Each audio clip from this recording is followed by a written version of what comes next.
Facebook Fantasi Sedarah menuai kekhawatiran luas, terutama bagi para orang tua. Grup beranggotakan ribuan orang ini membahas tentang ketertarikan seksual terhadap anak atau keluarga kandung. Usai terungkap, Kementerian Komdigi langsung memblokir grup tersebut. Bareskrim Polri juga menangkap 6 tersangka yang memiliki peran berbeda dalam grup tersebut. Pertama, MR, pembuat grup Fantasi Sedarah yang menyimpan 400 konten pornografi di ponselnya. Kedua, DK, mengungkap dan menjual konten pornografi di grup Fantasi Sedarah. Dan ketiga, MS, membuat video asusila pribadi dengan korban. Selanjutnya keempat ada MJ, pembuat video asusila pribadi dengan korban. Kemudian kelima dan keenam ada MA dan KA, pengunduh dan pengunggah ulang konten pornografi. Selain menangkap 6 tersangka, penyidik Polri juga menyita puluhan barang bukti. Saudara-saudara yang saya hormati, di era digital yang serba cepat ini, media sosial telah menjadi bagian tak terpisahkan dari kehidupan kita. Dari sekadar berbagi kabar hingga membangun komunitas. Platform seperti Facebook menawarkan ruang yang luas dan bebas. Namun, di balik kemudahan itu, ada sisi gelap yang mengintai. Hari ini, saya mengajak Anda untuk merenung dan menyelami sebuah fenomena yang sedang menggemparkan jagat maya Indonesia, yaitu fenomena grup Facebook Fantasi Sedarah. Sebuah nama yang sudah cukup mengguncang nurani kita semua. Sebuah komunitas yang seharusnya tidak pernah ada, namun nyata dan berkembang di depan mata kita. Mari kita kupas tuntas, bukan hanya untuk mengetahui fakta, tapi juga untuk memahami dampak dan bagaimana kita bisa bertindak. Nah, apa sih itu grup Fantasi Sedarah? Mari kita mulai dari definisi. Grup Fantasi Sedarah adalah sebuah komunitas tertutup di Facebook yang anggotanya berbagi konten dan diskusi berisi fantasi seksual yang melibatkan hubungan sedarah atau incest. Istilah ini sendiri sudah sangat tabu dan terlarang dalam norma sosial, hukum, dan agama di Indonesia. Yang lebih mengerikan, dalam grup ini bukan hanya sekedar fantasi, tetapi juga konten pornografi anak dan eksploitasi seksual yang nyata. Anggota grup ini saling bertukar foto dan video yang melibatkan korban anak-anak dan remaja yang seharusnya dilindungi, bukan dieksploitasi. Nah, bagaimana grup ini bisa terbentuk dan viral?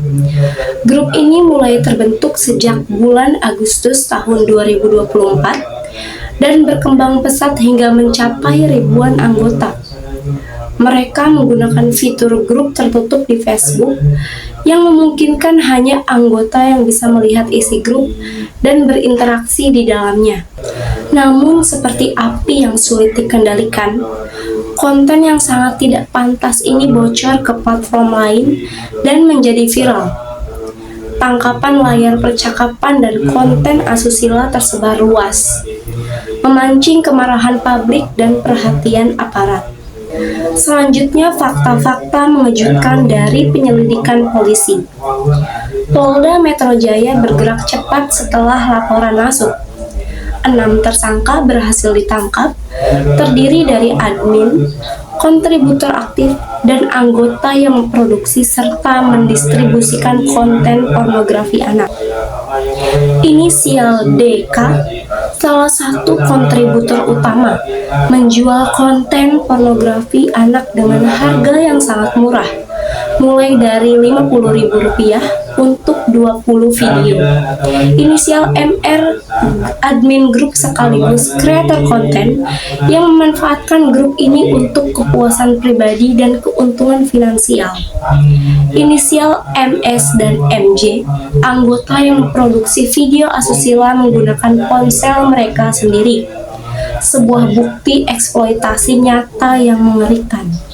Selanjutnya, inisial MA dan KA yang membantu dalam distribusi dan pengelolaan grup. Mereka dijerat dengan pasal distribusi dokumen elektronik bermuatan pornografi dan eksploitasi anak dengan ancaman hukuman hingga 15 tahun penjara. Lalu bagaimana reaksi masyarakat dan pemerintah? Kabar ini langsung memicu gelombang kecaman dari berbagai kalangan. Warganet ramai-ramai mengecam tindakan biadab ini. Tokoh agama menegaskan bahwa hubungan sedarah adalah haram dan dilarang keras dalam Islam. Kementerian Agama pun turun tangan, menegaskan bahwa perilaku ini bertentangan dengan nilai-nilai agama dan budaya Indonesia. Sementara itu, Kementerian Komunikasi dan Digital bersama Meta melakukan pemblokiran terhadap grup ini dan puluhan situs terkait. Lalu, mengapa fenomena ini bisa terjadi?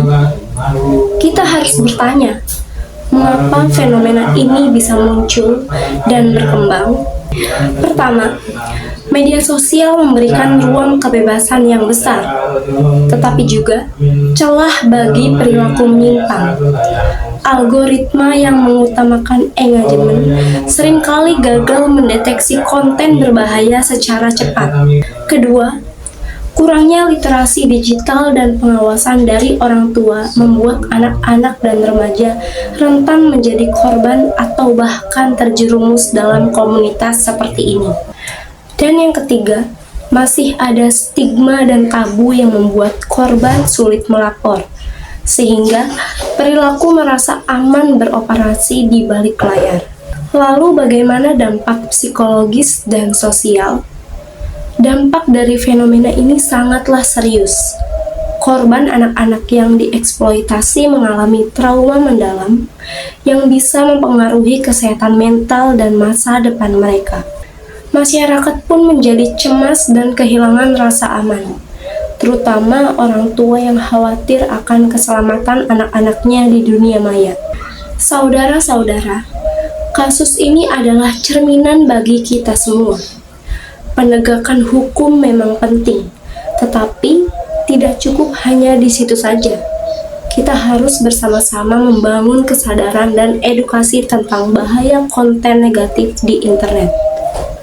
Orang tua harus aktif mengawasi dan mendampingi anak-anak dalam menggunakan media sosial.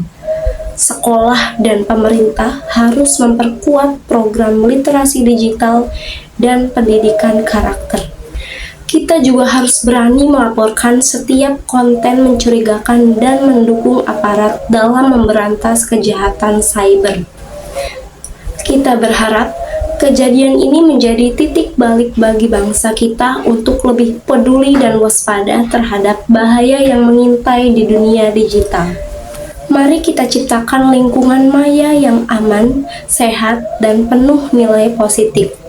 Karena masa depan anak-anak kita adalah di tangan kita bersama.